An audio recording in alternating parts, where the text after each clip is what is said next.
Assalamualaikum warahmatullahi wabarakatuh.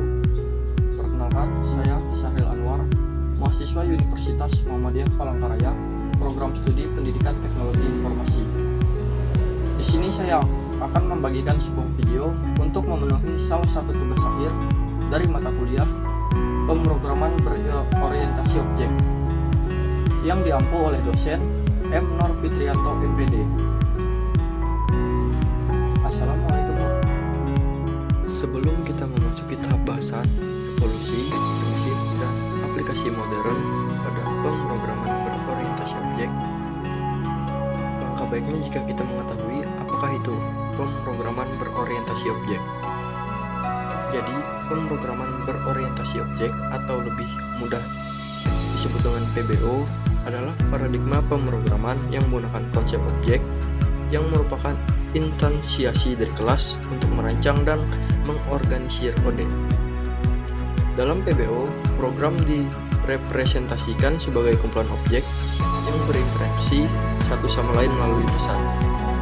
Setiap objek memiliki atribut atau data dan metode.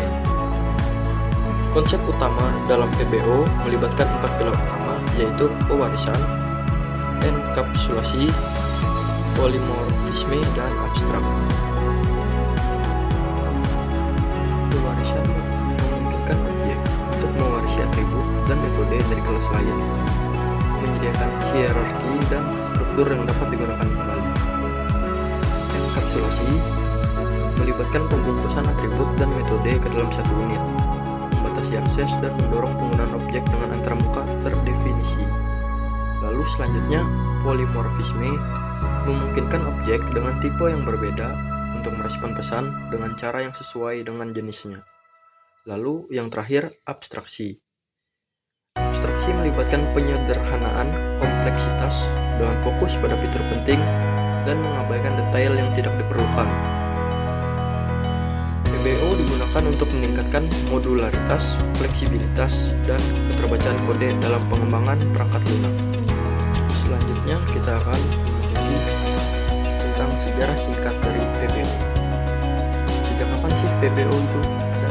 Jadi, PBO dimulai pada tahun 1960-an ketika konsep dasar pemrograman berorientasi objek pertama kali diperkenalkan.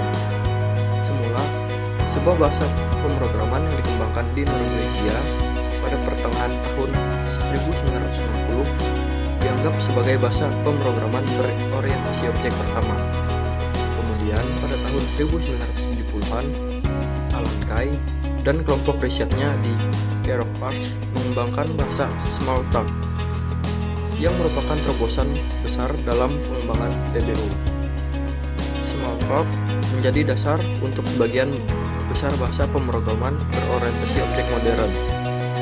Lalu pada tahun 1980, bahasa seperti C++ dan Objective-C muncul, membawa konsep PBO ke perhatian industri dan komunitas pengembangan perangkat lunak. C++ dikembangkan di Apple dan menjadi dasar bagi pengembangan aplikasi di lingkungan macOS dan iOS. Selanjutnya, pada tahun 1990, Java muncul sebagai bahasa PBO yang sangat berpengaruh, terutama dalam konteks pengembangan aplikasi lintas platform dan pengembangan web. Sejak itu, paradigma PBO terus berkembang dengan banyak bahasa pemrograman modern seperti Python, Ruby, dan Kotlin mengadopsi konsep-konsep PBO untuk meningkatkan fleksibilitas, modularitas, dan keterbacaan kode dalam pengembangan perangkat lunak. Prinsip-prinsip dalam pemrograman berorientasi objek. Prinsip-prinsip pemrograman berorientasi objek atau PBO melibatkan pendekatan konseptual untuk merancang dan mengorganisir perangkat lunak. Beberapa poin utama prinsip PBO meliputi: yang pertama, enkapsulasi; yang kedua, pewarisan; yang ketiga, polimorfisme; yang keempat, abstrak; yang kelima, berlebihan dan berlimpahan; yang keenam, kelas dan objek; dan yang terakhir, kapsulasi. Yang pertama, enkapsulasi ialah menggabungkan data dan metode yang beroperasi pada data ke dalam satu unit tunggal yang disebut dengan objek. Lalu, enkapsulasi mengamankan data dengan membatasi akses ke dalam objek dan memerlukan operasi dilakukan melalui antarmuka yang ditentukan. bisa, yaitu membangun hubungan hierarki antar kelas, memungkinkan kelas baru, mengambil sifat dan perilaku dari kelas yang sudah ada, dan memungkinkan penggunaan kembali kode dan pengelolaan struktur yang terorganisir. Yang ketiga ada polymorphisme, yaitu memberikan kemampuan untuk menggunakan metode dengan cara yang sama pada kelas yang berbeda dan menyederhanakan pemanggilan fungsi dengan menjadikan penggunaan antarmuka umum untuk kelas yang bervariasi. Yang keempat, abstraksi, yaitu menyembunyikan detail implementasi internal dari pengguna dan hanya mengekspos fitur-fitur yang diperlukan, serta memperbolehkan fokus pada konsep tingkat tinggi tanpa perlu memahami kompleksitas di bawahnya. Yang kelima adalah overloading dan overriding. Overloading memungkinkan definisi beberapa metode dengan nama yang sama, tapi dengan parameter yang berbeda. Sedangkan untuk overriding memungkinkan kelas anak untuk menyediakan implementasi yang berbeda dengan metode yang telah didefinisikan di kelas induk. Lalu yang keenam, kelas dan objek. Kelas adalah blueprint atau cetak biru untuk membuat objek, sementara objek adalah instance konkret dari kelas. Lalu kelas mendefinisikan atribut dan metode, sementara objek mewakili entitas yang dapat digunakan dalam program. Dan yang terakhir adalah kapsulasi atau konstruktor and destruktor. Konstruktor digunakan untuk menginisialisasi objek saat dibuat, sedangkan destruktor digunakan untuk membersihkan sumber daya yang dialokasikan objek sebelum dihapus dari memori. Selanjutnya adalah aplikasi modern yang terdapat pada PBO. Dalam perjalanan waktu, PBO terus berkembang, memunculkan bahasa-bahasa pemrograman seperti Java, Python, dan C++ yang mendukung prinsip-prinsip PBO. Prinsip-prinsip tersebut seperti enkapsulasi, pewarisan, dan polimorfisme menjadi landasan untuk membangun struktur program yang terorganisir dan mudah dipelihara. Lalu untuk keuntungan PBO terlihat dalam pengembangan aplikasi modern. Penggunaan kembali kelas dan metode meningkatkan efisiensi dan mengurangi redundansi kode. Struktur terorganisir dalam hierarki kelas memfasilitasi manajemen dan pengembangan program. Sementara fleksibilitas dan adaptabilitasnya memungkinkan perubahan dengan mudah. Aplikasi sukses seperti pengembangan perangkat lunak, aplikasi web, dan solusi bergerak membuktikan bagaimana prinsip-prinsip PBO membentuk dasar teknologi informasi saat ini. Beberapa contoh perangkat lunak yang dikembangkan dengan menggunakan paradigma PBO melibatkan penggunaan konsep-konsep enkapsulasi, pewarisan, dan polimorfisme.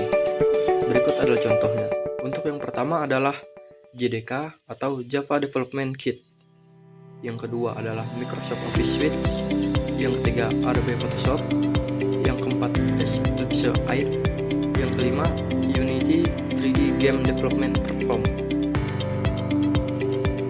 Selanjutnya adalah kelebihan dan kekurangan dari PBO. Untuk kelebihan dari PBO adalah modularitas, reusabilitas kode, fleksibilitas dan adaptabilitas, dan keamanan. Untuk modularitas, PBO memungkinkan pembagian program menjadi modul atau objek, memudahkan pengembangan dan pemeliharaan kode.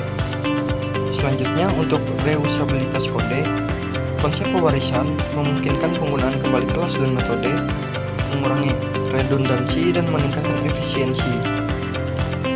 Yang ketiga, fleksibilitas dan adaptabilitas, yaitu pemisahan data dan metode dalam objek memberikan fleksibilitas, sehingga memungkinkan perubahan tanpa mempengaruhi seluruh program.